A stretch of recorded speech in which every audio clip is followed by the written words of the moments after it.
Well, I think that if you look at just the scientific model of how we are structured, that by the time we're 35 years old, we've done so many things, so many times, that it becomes an unconscious habit.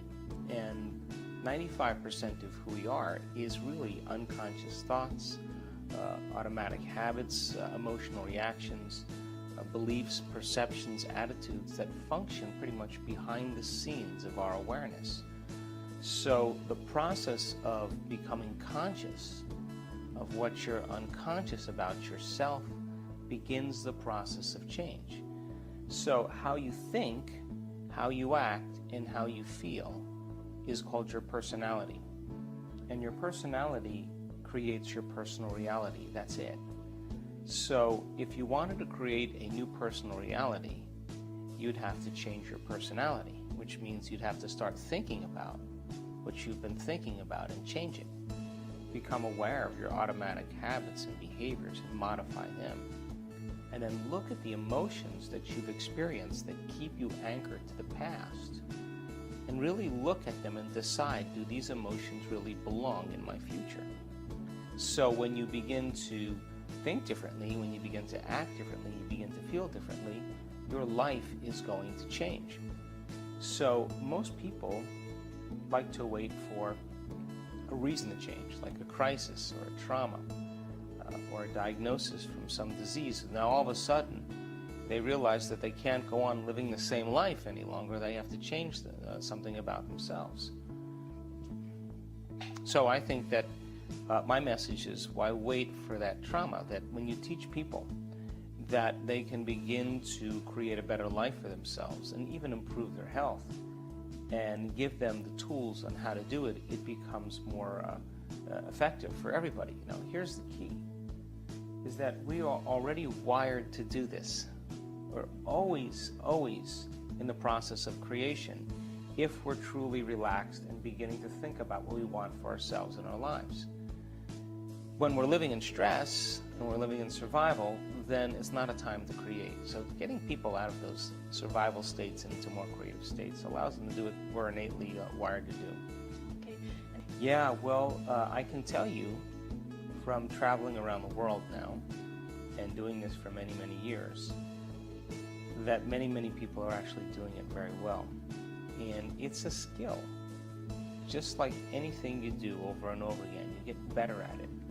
And in the beginning, it's difficult because we always come up against some aspect of ourselves in order for us to move into a new life. So the hardest part about all of this is really making time to do it. That's it. And many people spend the majority of their life waking up every morning and running through a series of routine behaviors, seeing the same people that push the same emotional buttons, doing the things at work that they know that they can do so well, thinking the same thoughts, living by the same emotions all day long. And as a result of it, if you're thinking the same thoughts, making the same choices, demonstrating the same behaviors, creating the same experiences, and living by the same emotions every single day, your inner world is going to be a complete match with your outer world. In other words, your biology is going to be in a tango, in a dance with your outer world, and nothing will change. So then, if you keep thinking and acting and feeling the same way, you condition your body to become the mind. So then, if you're waking up every morning and you're running through a series of routine behaviors that you did yesterday, then your body's already programmed into a predictable future based on what you did in the past. So we use the model of meditation.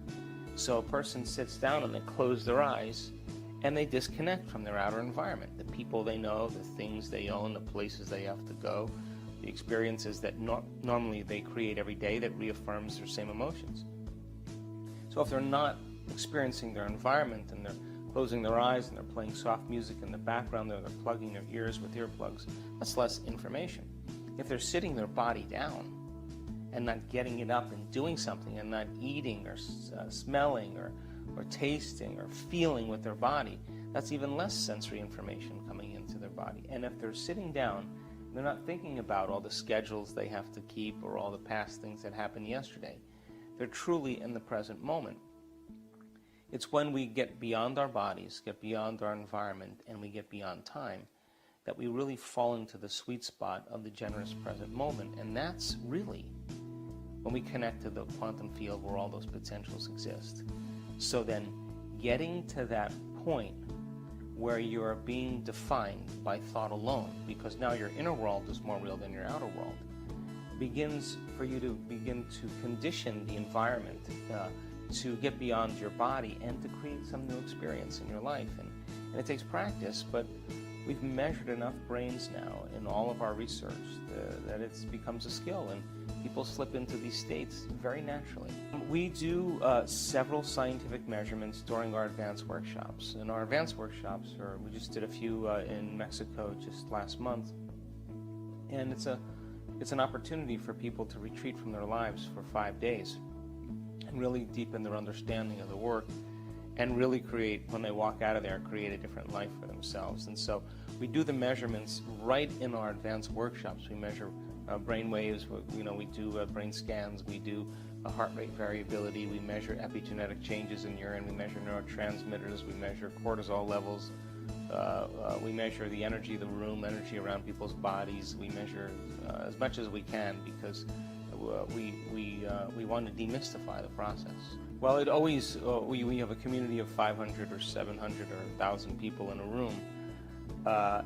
It's not just the energy that they bring, it's the type of energy they bring. So when you combine a clear intention, which is a function of the brain, and an elevated emotion, which is a function of the heart, it tends to create a more broadened electromagnetic signature that surrounds people's bodies. Now, the type of energy that's created is very rhythmic, it's very coherent, it's very orderly, it's synchronized, and it's like dropping pebbles in water. They become very, very rhythmic. That energy carries an intent, a thought. And so if I'm sitting next to you, or there's 1,000 people or 500 or 700 people in a room, and everybody's energy is becoming coherent, the moment those two energy fields interact, they interfere. When they come together, they are going to create a bigger amplitude, a bigger wave. That bigger wave is a higher energy. And we've measured this over and over again in our advanced workshops, and we've made scientific history, because the energy that at the end of the event is way higher than the energy when we start. Now, what does that mean? That's available energy for people to heal. That's available energy for people to create a new life for themselves. That's available energy for them to have a mystical experience, and on and on. So there is power in community, but it has to be the combination of that clear intention with an elevated emotion, because the majority of our time when we're living in stress, we're actually drawing from the field. So the energy of the room will go down. So how do you teach people, instead of taking from the field, to give to the field? And we know that when you get a community of people together, and they're all wearing heart rate monitors, which is a function of the autonomic nervous system. If 50 people are sitting in the front of the room wearing heart rate monitors, and everybody else in the room is creating a clear intention with an elevated motion, that all those people wearing the heart rate monitors, that their lives be enriched. That 90% of them, all their hearts go into coherence at the exact same time. In other words, they're being influenced by that energetic field, and we are bound by that field. And the emotion that binds us is love. It's the glue that keeps us forming community.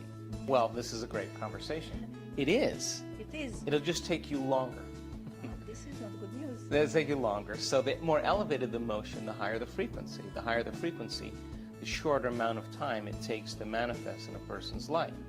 The more they're living in competition and struggle and suffering and guilt, it's a slower vibration of energy. So it's still producing a field, but the energetic field is slower, which means they're going to take more time in their life to create it. It may take 20 years, it may take 50 years, but an elevated emotion tends to collapse time. Yeah. Well, we know that from looking at enough scientific research in studying people in the process, that I can tell you that you are at your absolute best when you get beyond yourself. And there is a moment where we can predict when that's going to happen to a person. So the resistance that typically takes place with a person is that they're afraid of the unknown. They'd rather hold on to their suffering. They'd rather hold on to their insecurity. They'd rather hold on to their bad habits than take a chance and possibility, because the body is not comfortable in the unknown. That's why we feel uncomfortable when we change. But that place where you feel uncomfortable, that unknown, that void, that is the perfect place. The last month, people do supernatural things. Right. Well, heal themselves from very serious neurodegenerative diseases, create objects out of nothing. We've made scientific history in the last 4 years, over and over again. And the cool thing about it is that the people were just common people like you and I. That's point number one. Point number two is that we use science as the model, the language, to demystify the mystical. And that when you start talking about religion or culture or tradition, you divide an audience. So we use the scientific model to help people understand by combining quantum physics with neuroscience and epigenetics and everything else, but in an easy way, a really simple way. So then once they understand it, we put them into the experience. And once they see Graziella stand up and say, I just had this amazing experience, the next person sitting next to you is going to say, well, she looks a lot like me. She's not a monk or a nun or a minister or an academic or a scholar or a famous person. She just looks just like me. And so we're breaking through that barrier now. And the beauty behind it is that anybody can do it. So people are taking their power back because you don't need an authority to get answers any longer, whether it's a priest, whether it's a teacher, whether it's a doctor, a governor. You can get information on your own, and that begins to empower people. So, but this is a time in history where it's not enough to just know. This is a time in history to know how. And so there's a division. There are people clinging to the old models. That's normal. But more and more people are stepping out into this understanding because they have a greater level of awareness. And a greater level of awareness means they begin to look at more possibilities. Well, it's not that hard. Number one, take time out of your busy life to invest in yourself. When you invest in yourself, you invest in your future. Number two, before you open your eyes every morning, sit up and ask yourself this question. Who am I going to present to the world today? What is my greatest version, my greatest expression, my greatest ideal of myself that I could be today? And begin to become conscious of your unconscious thoughts. Notice them. Become aware of your automatic habits. Look at the emotions that you live by every single day. The more conscious and familiar you become with them, the less unconscious you'll become. The word meditation means to become familiar with. And then sit down and decide what thoughts you do want to empower, fire and wire in your brain. What behaviors you do want to demonstrate and rehearse them in your mind. The research on rehearsal shows that you begin to install the circuits in your brain. You prime your brain ready for the day. Your brain looks like it's already in the experience. And then decide, I'm not going to get up from this meditation or my morning until I feel in love with life, till I feel abundant, till I feel worthy, till I feel empowered, invincible, free, caring. And when you begin to feel it, it's that emotion then that begins to become more familiar to you as well. And so if you get up and you can maintain that modified state of mind and body your entire day, get ready, because something unusual is going to happen in your life.